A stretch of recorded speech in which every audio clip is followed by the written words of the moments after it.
சுவையான தேங்காய் பால் சாதமும் ஒயிட் குருமாவும் பண்ண போறோம். பொட்டேட்டோ சேர்த்து 2 டம்ளர்ல சீரக சம்பா அரிசி எடுத்து நல்லா கழுவிட்டு அரை மணி நேரம் ஊற வச்சு எடுத்துக்கலாம். மீடியம் சைஸ் பூண்டு 10 பல், 7-8 சின்ன வெங்காயம், இஞ்சி 2 துண்டு மிக்சி ஜார்ல சேர்த்து கொஞ்சம் தண்ணி ஊத்தி பேஸ்ட் மாதிரி அரைச்சு எடுத்து வச்சுக்கலாம். முதல்ல 2 பெரிய வெங்காயம் நீள நீளமா வெட்டி எடுத்து வச்சிருக்கேன்.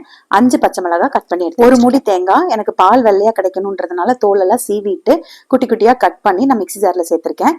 கூட ஒரே ஒரு ஏலக்காய் சேர்த்து கொஞ்சம் கொஞ்சமா தண்ணி ஊத்தி 3 தடவை பால் எடுத்துக்கலாம். நான் 3 தடவை எடுத்த பாலும் ஒரே பாத்திரத்துலதான் சேர்த்து வச்சிருக்கேன். நமக்கு 4 டம்ளர் பால் இருந்தா போதும். இப்போ ஒரு குக்கர்ல ஒரு 6-7 ஸ்பூன் அளவுக்கு எண்ணெய் சேர்த்துக்கலாம். ஒரு பட்டை 5 கிராம்பு சேர்த்து வறுத்துட்டு கட் பண்ணி வச்சிருக்க பெரிய வெங்காயம் பச்சை மிளகாய் சேர்த்து சிம்ல வச்சு நல்லா வதக்கணுங்க. வெங்காயம் கலர் மாறிடக்கூடாது. இந்த அளவுக்கு வதக்கினதுக்கு அப்புறமா நம்ம அரைச்சு வச்சிருக்க இஞ்சி பூண்டு வெங்காயம் பேஸ்ட் சேர்த்து அதே சிம்ல வச்சு நல்லா வதக்கிக்கணும். நல்லா எண்ணெய் பிரிஞ்சு வர வரைக்கும் வதக்கிக்கணுங்க. ஆனா இதுவும் கலர் மாறாம பாத்துக்கோங்க. இப்ப ஊறின அரிசி தண்ணி வடிச்சு எடுத்து வச்சிருக்கேன், அதை சேர்த்திக்கலாம்.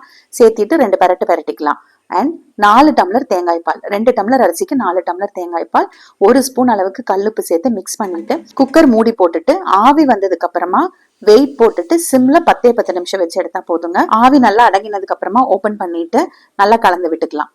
நல்லா வெள்ளையா கிடைச்சிருக்கு பாருங்க. 2 ஸ்பூன் நெய்ல முந்திரி மட்டும் வறுத்து கொட்டிக்கலாங்க.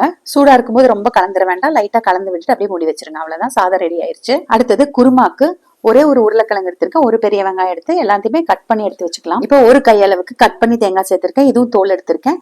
ஒரே ஒரு ஸ்பூன் பொட்டுக்கடலை, ஒரே ஒரு பச்சை மிளகாய், இஞ்சி, 4 பல்லு பூண்டு, அவ்வளவுதாங்க. கொஞ்சம் தண்ணி ஊற்றி நைஸா அரைச்சு எடுத்து வச்சுக்கலாம்.